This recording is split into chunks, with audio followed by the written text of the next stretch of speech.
চলাফেরা করতে হলে সতর্কভাবে করা উচিত, কারণ একটা পা ভুল দিলে সারা জীবনের জন্য একটা কান্না হয়ে দাঁড়াবে। আসসালামু আলাইকুম গাইস, তোমরা কেমন আছো? আমি তো আলহামদুলিল্লাহ ভালো আছি।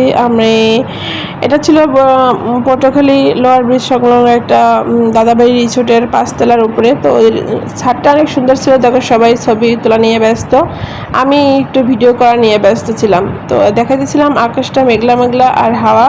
আর এটা ছিল আমাদের পার্শ্ববর্তী একটা এলাকা, পথে যাওয়ার পথে আর কি। জায়গাটার নাম হচ্ছে পেয়ারপুর ব্রিজের ওই পার আর কি। রাস্তাটার অবস্থা খুবই খারাপ ছিল, আর ছিল দমকা হাওয়া, মানে ঝড়। ওই দিনকার একটা মানে আবহাওয়াটা খুবই খারাপ ছিল, সিগন্যাল ছিল, তারপরেও আমরা যাইতেছিলাম, একটা অনুষ্ঠানে ইনভাইট ছিল সেই জন্য। তো পথে একটাই বলবো যে মানুষ হোঁচট খাইলে উঠে দাঁড়াইতে হবে, ওই হোঁচট খাওয়া অবস্থা থাকলে হবে না। আর সবাই আমাকে আগের মতো সাপোর্ট করবেন, এটা আমার নিউ পেজ। আর সবাই আগের মতো আমাকে ভালোবাসবেন, যাতে করে আমি আবার সফল হতে পারি। আমি যাদেরকে এই ফেসবুক প্ল্যাটফর্মে ধরে আনছি তারাও সফল হয়েছে, কিন্তু আমি হইনি, বাট এই জন্য আমি হাল ছাই নেই।